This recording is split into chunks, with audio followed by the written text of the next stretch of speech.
I'm going to give you a quick demonstration on how to take a couple of images, composite them in Photoshop, and try to make them look a little bit more natural together via hue saturation, curves, levels, and a couple other little special effects. So I've grabbed this landscape image in the background. It's actually St. Mary's in Glacier National Park, and then also grabbed this little gnome house that I found online. These photos are obviously taken in very different conditions. This one's much more kind of hazy with some rain in the background, and this one is a much brighter, almost out of balance image. You can see the roof has got this real blue cast to it and everything. So it presents a couple of challenges, and we'll work through those one at a time. First off, I want to make my cottage into a smart object, and I can do that by right-clicking on this and convert to smart object, and then I'm going to open that smart object up and go ahead and clip that out. So I'm going to use my select subject and see if Photoshop can do a good job of this for me.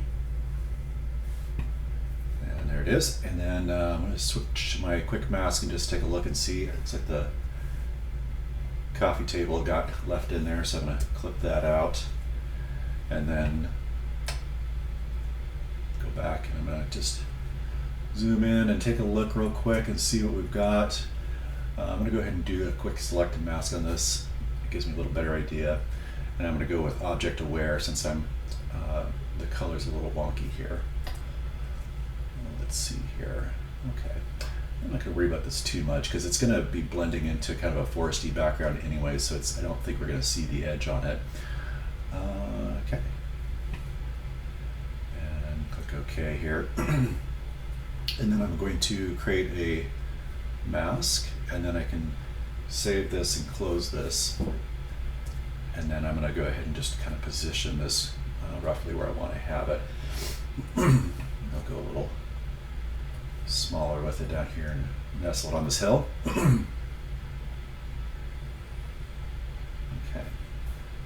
So I want to start by trying to get the color balance a little bit better, and there is a couple of tricks on how to do this. They don't always work, but it's a good kind of a starting place. So what I'm going to do is I'm going to start with creating an adjustment curve, and then when I come into this curve, there's this little auto button in here, and sometimes that'll work when you're trying to bring in a photo and just make a quick adjustment on it. Get rid of this mask here. What I want to do is I'm only going to apply this curve to the cottage, so I want to create a layer mask here. So I'm going to just hold my option key and click between those two layers. You can see like what this little auto adjustment does. So it doesn't really work for us in this case, obviously. What you can do is if you hold down the option key and click on this auto button instead, it will open up this auto color correction option.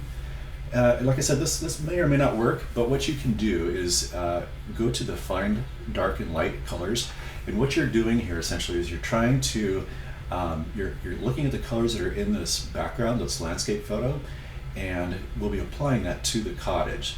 So in shadows, it's going to bring up my color picker, and I'm going to basically look on my landscape photo back here and try to find an area that's dark, near black but not quite black. And select that. Don't see much change there yet. And then next thing I'm going to go and click OK, and then I'm going to grab my highlights here, and I'm looking kind of the opposite. I'm looking for my white areas that are maybe not quite fully white. And you can see already it's starting to shift my photo in the correct direction. So I'm going to say OK. When it comes up here and says, do I want to save these new target colors as defaults, I'm going to say no, because I don't want to have it remember those balances for the next time I go in here and do this. I'm just applying it this one time. So already we are getting the balance in a little bit better, but it still doesn't look quite correct. It looks to me like the roof of this house is still pretty blue. I'm not sure why it's cast that color, but it doesn't look correct to me. So I want to go in and use my hue saturation, and the way I use this is in the master, I will switch this to a color that I'm looking for. So in this case, I'm looking for blues. So I might look for cyans, and the way I look for it is I just take the saturation and I need to apply it just to this layer here, make a mask, there we go. So then I'll take this, and I'm just going to take this slider and slide it back and forth and see if it has any impact. You can see it's like sort of impacting the area in front and out the window, and I don't really care too much about those areas. Those don't really seem to have much of an effect. So I'm going to leave that alone for right now, and then I'm going to go and switch to blues, and we'll see where that has an impact. And there we go. And you can see that is affecting the roof area where I'm having some issue. So there's a couple different ways of approaching this. I've got the blues selected, so I can try to like switch, shift the hue on this. It's going to change it to different colors.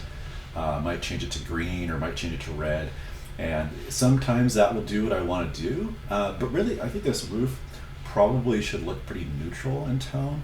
So what I'm going to do instead is I'm going to just take the saturation of that blue and just pull it back. And there, I think it's starting to get a little bit better. And I can also go in here and adjust how dark or how light that's going to be as well. Add a little bit of darkness to give it some contrast, I think, as well. Okay, so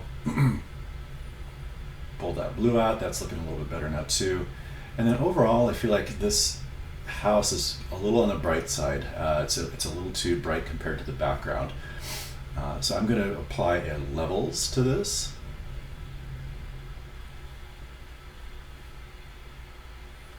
Again, I'm going to clip this out, and then I can, I'm just going to grab the white point on this and just pull it down a little bit.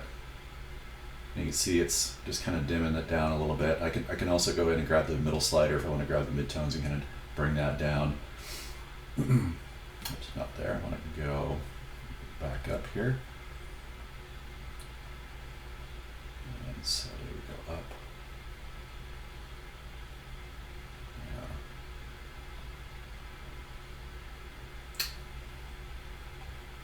Go. In my hue saturation, I can also come in here and just look at the global on this, the master. And if I shift this around, sometimes it'll create a different color cast that might help me out a little bit too. Just a little bit of a change can make a big difference. So you want to be kind of careful about how far you go with that. Okay, it's starting to look better. And I think I'm just going to take the saturation of the whole house down a bit because it looks a little too bright. Okay, that's looking better. Okay, one of the things that I'm noticing here too is that I'll go down the brightness of that a little bit more. Is I think that the house looks almost like it's almost a little bit more in focus than the things in the background there around it.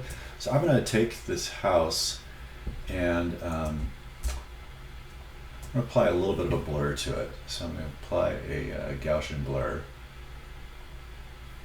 And that's a 1 point. That's a little too much. We'll go like half point.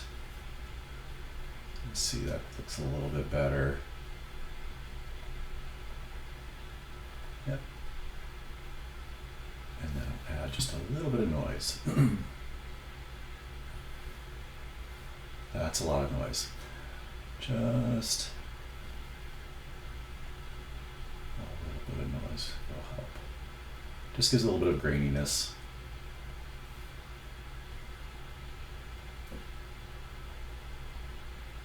There we go. Okay, so I feel like it's looking pretty good at this point. Starting to look like it's in the scene. But one of the things that's giving it away is the fact that it's not casting a shadow. And this is one of those cases where, if you come in here and you do the trick of adding a layer effect of a drop shadow,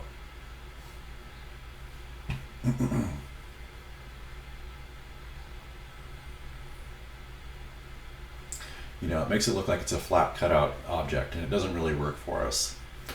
So what I'm going to do instead is I'm going to create a new layer that's going to go underneath my cottage here. Oops. Just a blank layer, and this is going to be my shadow.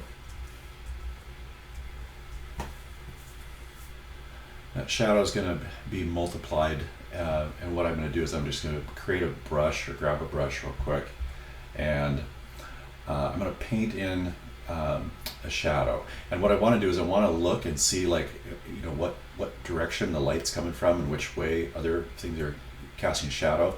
So I can look at trees and see, like, this looks like this is kind of casting shadows back this way. So I can go and start, and make sure I got this working.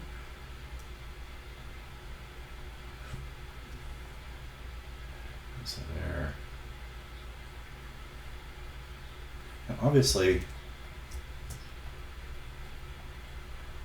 that is too dark, and that's okay. I just like to go in there and just make some quick moves with this and just rough out where that shadow should be. And then what I'm going to do is I go in and I will multiply. I'm going to say that this opacity is going to be like 50% and see what that looks like. I can go a little bit darker with this. And one of the tricks you can do is that a lot of times shadows will be darker when it's closer to the foundation or the base wherever the object meets the ground. And as it gets higher up, it'll fade out. So I will select my quick mask. This is something I do all the time, a million times. So I select my quick mask, I switch to my gradient. I want to make sure my gradient's a linear gradient, and I just drag a linear gradient out like this. And then I switch back to my quick mask, look at it. What I want to do is I want to inverse this quick mask, and I'm going to basically mask out the shadow here. And you can see when I do that, it basically is fading it off into the background. And then I'm going to come in and I might just use my eraser tool here and just want to go. So when I do this eraser tool, I'm going to actually adjust my opacity down to like maybe 25% so that I'm just removing little bits of it at a time and feathering it a little bit. And there, that looks like that's kind of what I'm looking for. There's other things that I can come in here and do, like adding some more shadows to certain places. If I wanted to come in above here, you know, maybe there's supposed to be some more shadows on the roof up here.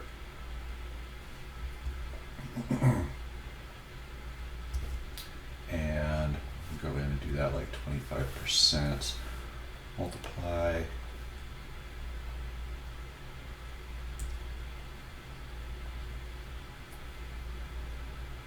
Painting this in, you know, where this might come back here, and then I'm just doing this really quick, and then when that's multiply, then I can go in and just turn that down to where it starts to look better. As soon as you turn it down, it just starts to give it a little more of a natural look. And there, I'm just getting that shadow so that it matches like where the trees and everything have a little bit of tone. So there you can see I've done a few things. This is what it looked like before, and so here's what it looks like after, and I think it looks it's looking pretty good. Okay, I hope that gives you guys a little bit of an idea of some techniques that you can use for blending your two photos together and making them look like they're a little more natural. Hope this helps. All right, thanks.